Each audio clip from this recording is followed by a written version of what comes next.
आप सभी को मेरे चैनल पर स्वागत है। तो कैसे हैं आप सब। चलिए मैं अभी आप लोग के साथ एक कहानी शेयर कर रही हूँ और अगर आप सबको कहानी पसंद आए तो लाइक सब्सक्राइब कमेंट और शेयर ज़रूर कीजिएगा। तो आज का कहानी का नाम है उसमें ज़रा भी संस्कार नहीं है। प्रीथा, मुझे 2 दिनों के लिए कलकत्ता जाना है ऑफिस के एक मीटिंग अटेंड करने। सोच रहा था तुम लोग को भी लेता चलूं। तुम्हारे बड़े भाई साहब भी बार बार बुलाते रहते हैं। तुम लोग को चलो इस बार घुमा ही ले आता हूँ। कार्तिक ने कहा, सच्ची? वाह, मैं कभी कलकत्ता गई भी नहीं हूँ। आपकी मीटिंग के बहाने हमारा घूमना भी हो जाएगा। प्रीथा ने खुशी जताते हुए कहा। अच्छा, मम्मी जी से भी पूछ लो, अगर वे भी चलेंगी तो उनकी भी टिकट बनवा लेता हूँ, कार्तिक ने कहा। प्रीथा की मम्मी कुछ दिन के लिए अपने 5 और 2 साल के नाती नातनी से मिलने उनके पास आई हुई थी। प्रीथा ने जब उनसे पूछा तो उन्होंने मना कर दिया और बोली, तेरे मामा भी इसी शहर में रहते, मैं इतने दिन उन लोग से मिल आऊंगी, तुम लोग आराम से जाओ। 4 दिन बाद जब जाना था, इन जाने के मौके पर प्रीथा की जेठानी के मायके से उनके पिता और भाई इलाज कराने के लिए उसके शहर आ गए और रहने के लिए था कार्तिक के घर में। एक क्या बिना फोन किए चले आते हैं, कल जाना भी है, अब क्या करे। प्रीथा दुखी होकर कार्तिक से बोली। क्या करे मतलब? अरे मुझे फ़ोन किए थे, पिताजी को दिखाने आ रहे हैं, तो क्या मैं मना कर देता? तुम यहीं रहो, मुझे तो जाना ही है तो मैं जाऊंगा। कार्तिक ने अपना फरमान सुना दिया। ये देखकर प्रीथा की मम्मी ने कहा, कार्तिक ऐसा कीजिए, आप लोग जाइए, मैं यहीं रह जाऊंगी। उन लोग के लिए खाना ही तो बनाना है, मैं भी देख लूँगी।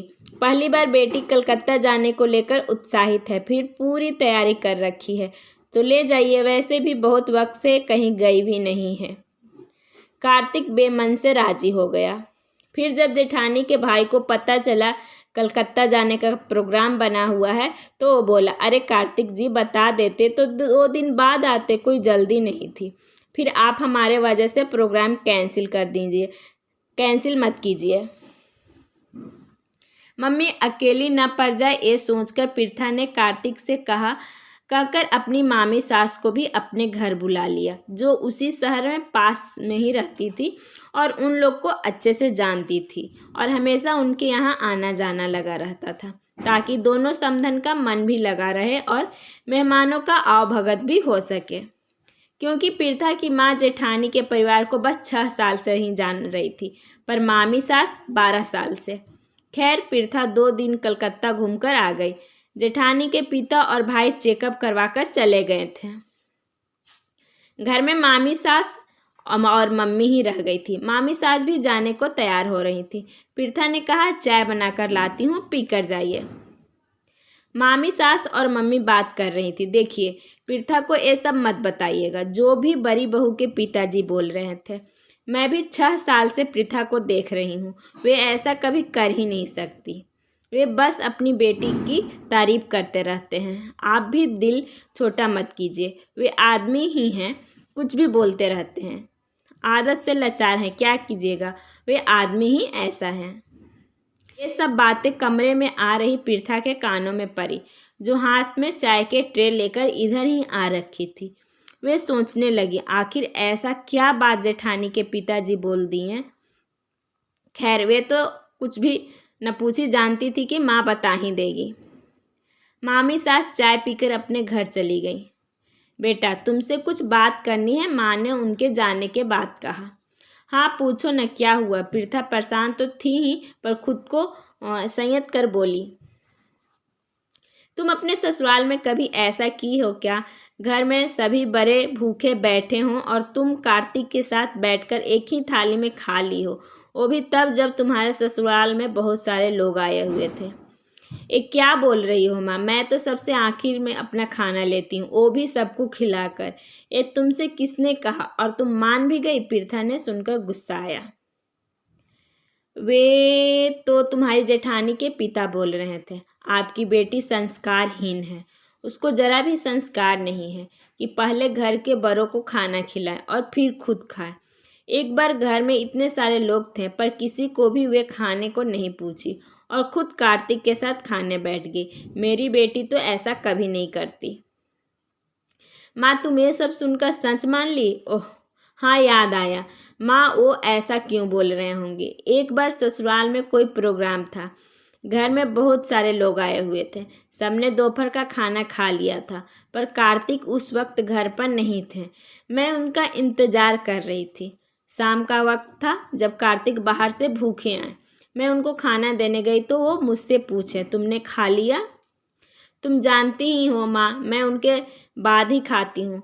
मैं बोली आपका ही इंतज़ार कर रही थी। तो बोले आओ साथ में ही खा ले। शायद उस दिन ही वो देखे होंगे जिस बेटी की वे इतनी तारीफ कर रहे हैं, वे तो घर में सबसे पहले खा लेती हैं। कहती हैं भूख बर्दाश्त नहीं होता। ऊपर से सबको खाने का कोई वक्त तय तो है नहीं। मैंने खुद कितनी बार देखा है, कैसे इंसान हैं वे। देखो, मेरे घर में आकर मेरी ही माँ से मेरी झूठी शिकायत कर गए और अपनी बेटी को संस्कारी और मुझे संस्कारहीन बता गए। तुमने कुछ कहा तो होगा नहीं। पृथा की जेठानी के पिता पर बहुत गुस्सा आ रहा था। बेटा, तेरी जेठानी के पिता थे, मैं कैसे कुछ बोल सकती थी। गुस्सा तो बहुत आ रहा था, पर ये सोच जरूर रही थी कि मेरी बेटी ऐसा कर ही नहीं सकती, पर कुछ बोल न पाई। क्या पता कार्तिक को पता चले तो वे बुरा न मान जाए, ये सोच चुप रह गई। पर मामी सास ने कहा था पृथा कभी ऐसा नहीं करती। यहाँ तो हम लोग अक्सर आते रहते हैं। जब भी आते हैं तो किसी फंक्शन में ही क्यों ना जाएं, सबको पूछकर खाना देकर ही खुद खाती है। आपको गलतफहमी होगा बेटा, मुझे सच में गुस्सा बहुत आया उस वक्त। ऐसा लगा कि ऐसे इंसान के लिए कार्तिक मेरी बेटी को छोड़कर जा रहे थे, उनकी सेवा करने के लिए, जिनके मन में तेरे लिए कुछ है भी नहीं। और तुम पागल, खुद के पापा नहीं है तो जेठानी के पिता को पिता समझ रही थी। पृथा की माँ दुखी होकर बोली। पृथा ने जब ये बात कार्तिक से कही तो वे बोले, अरे वे कुछ भी बोलते रहते हैं, उनकी बात पर गौर मत किया करो। नहीं कार्तिक, ये बात मेरे दिल में लगी है। गलत करती तो समझ आता और मुझे संस्कारहीन कहकर चले गए। अब मेरे मन में उनके लिए कुछ भी नहीं रह सकता, न सम्मान न अवभागत करने की हिम्मत, जो एक माँ से उसकी ही बेटी के घर में चाय की चुस्की लेकर उसकी बुराई करे। जिसके घर में आकर वे रह रहे हैं, ऐसे इंसान को इज्जत तुम दे सकते हो, मैं नहीं। मुझसे अब उनकी खातिरदारी की उम्मीद ना ही करना। अगले महीने जब वे फिर से आए तो तुम समझ लेना कैसे क्या करना है। पता नहीं संस्कार किसे कहते हैं और संस्कारहीन किसे। पृथा का मन उनकी इस बात से खट्टा हो चुका था। वे सोच रही थी जब भी उनके जेठ जेठानी के घर जाती हैं और वे लोग होते हैं तो बहुत इज्जत सामान देती थी, पर क्या अब दे पाऊंगी? शायद कभी नहीं। उसके बाद एक बार पृथा ने अपनी सास से भी पूछा, क्या मैं यहाँ आकर ऐसा करती हूँ जैसा कि भाभी के पिताजी ने मेरी माँ से कहा? तो बोली, नहीं बहू, पर उनकी आदत है, कुछ भी बोलते रहते हैं, उस पर ध्यान मत दो। पर पृथा ये बात भूल नहीं पाई। कोई इंसान ऐसा कैसे हो सकता है जो उसके घर आकर उसे ही संस्कारहीन की उपाधि दे जाए, जब सामने वाले ने कभी ऐसा कुछ किया ही नहीं हो।